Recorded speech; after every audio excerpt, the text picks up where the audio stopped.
Yes, people, we're back again for another Pokemon TCG recap. This time, it's Stockholm Regionals that happened in March 2025. Now, with the end of the current format at this moment fast approaching and rotation just round the corner, the meta is quickly maturing, but does still offer plenty of surprises. But let's just jump in exactly how it all went down in Sweden and see how exactly our new champions were crowned. Before Stockholm, we had a double regionals weekend in Vancouver, Canada, and Fortaleza, Brazil. In Vancouver, Dragapult was firmly the most represented deck following EUIC, and there was a clear gap between it and other stable decks in the format such as Gardevoir EX, Lugia V-Star, Archaludon EX, and Terapagos Cloth. It was Andrew Hedrick who dominated the event, with Dragapult Dusnoir defeating Salmit's Lugia, Trevor's Golden Go, and Lucas's Golden Go in the finals to secure his 4th regional title. Meanwhile, in Fortaleza, the Fernandez brothers, both Vinny and Gabriel, swept the Masters and Seniors divisions using straight Dragapult EX, similar if not the exact same as their EUIC list, proving the deck's strength across continents. Enter Stockholm. 815 Masters were battling across 8 Day 1 rounds and 3 more in Day 2 for a shot at Top Cut, the opportunity to call themselves the regional champion, and of course earn that coveted World's invite. In addition, we had 140 players in the Seniors division, 105 players in the Junior division, also all fighting for their share of prizes, points, and glory. Your casters for the weekend: Ross Gilbert, Jesper Eriksson, Benjamin Rabaiotti, and Freya Pierce. Taking a look at the Stockholm Day 1 meta, there were no huge surprises, but Dragapult did break the 20% mark in representation, truly unheard of in more recent times. No other deck had even cracked double digits, with Gardevoir EX, Lugia V-Star, Golden Go EX, Archaludon, and Miraidon all sitting around at 9 to 7%. The best of the rest represented the EUIC winning deck in Terapagos Cloth, as well as rising from the ashes of the most recent weekend, that deck Roaring Moon picking up steam after solid performances. As per usual, the stream showcased a raft of players and decks throughout the weekend, and it was kicked off in style. In round 3, it featured the surprises of all surprises. Milosh was piloting Slacking. Yes, you heard it correctly, Slacking against Kim's Dragapult. You even had the chance to hear from Milosh himself following that conclusion of round 3. Round 4 featured a wild game 2 where Roaring Moon's frenzy gouging by Matthias sent his match against Ewan's Regidrago to a tiebreaker game in game 2. And of course, the final streamed round in Day 1 saw a throwback mirror match with Demetrius's Gardevoir EX overcoming Ricardo's Gardevoir to take him to a strong Day 1 finish heading into Day 2. Now, if you want to watch back any of these matches, make sure you click in the link in the description below. There were a few shifts in the meta for Day 2 of Stockholm, as 144 players progressed with 16 points or more from the 8 rounds of Swiss in Day 1. Dragapult saw a small drop to 16%, which is not really a shock when there was high numbers of representation in Day 1. Meanwhile, Gardevoir, Lugia, Miraidon, and Terapagos Cloth all showed increases in percentage. Golden Go continued to hold strong, but Archaludon is shown to have dropped dramatically from Day 1, whilst also noticing that Regidrago and Charizard actually crept back in as a bit of a surprise pick for some.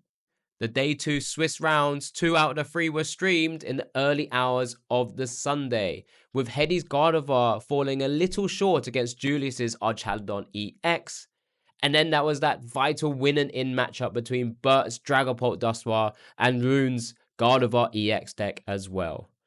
All 4 of these players piloting some incredible decks, especially in this format right now, and showcasing some notable differences even within the same archetypes if you compare Heddy's Gardevoir list versus Rune's.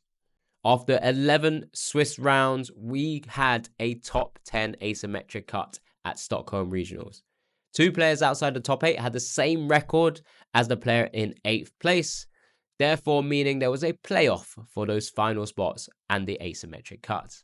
Now, in that top 10 cut, get this, 8 unique decks. They were 1 Terapagos Cloth, 1 Regidrago, 1 Snorlax, 1 Lugia, 1 Pidgeot Control, 1 Archaludon, 2 Gardevoir EX, and 2 Dragapult EX decks.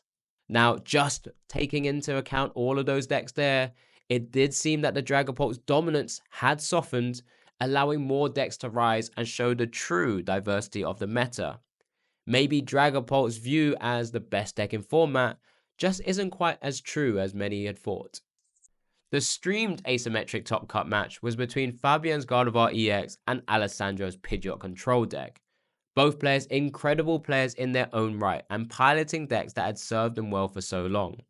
It was, however, Alessandro who progressed into top 8, executing his game plan to perfection in both games 1 and 2, essentially bending the game to his will.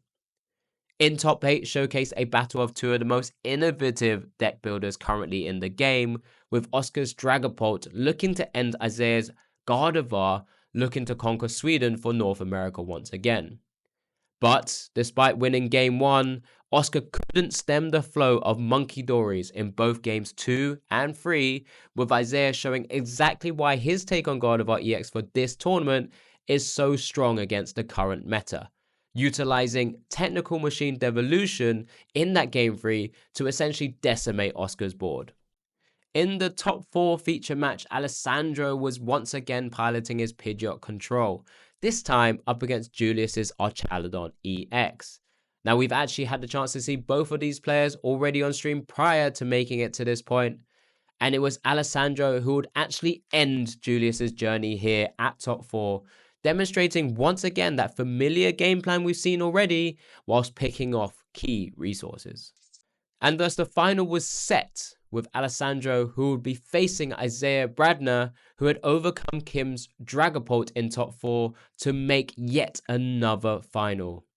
In fact, these players had faced in high-stakes top cut matches before at the European International Championships in 2024 in top 4, where it was Isaiah who had overcome Alessandro's Pidgeot Control at that time as well. This time, however, it was his Gardevoir EX that would be looking to topple one of the best Pidgeot Control players in the world, if not the best. Now, this finals came down to a lengthy game 1, where Isaiah took a slow approach by utilizing his own disruption to the control deck, using Budew's Itchy Pollen to slow the game down, prevent Alessandro from developing his Pidgeot and building behind it.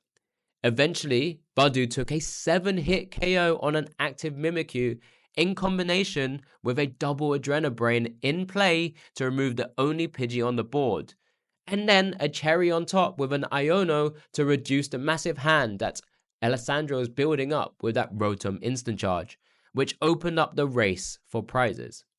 With no Pidgeot EX in play for that crucial quick search ability, all Alessandro could do is see his Luxray V go down to more damage counter shenanigans and a Miracle Force from Gardevoir EX, taking Isaiah down to just 2 prizes remaining. It was at this point Alessandro was finally able to get Quick Search live and begin enacting the same game plan he had utilized against Fabian and Julius, utilizing Tempting Trap on a Monkey Dory while cycling Penny to keep the lot going.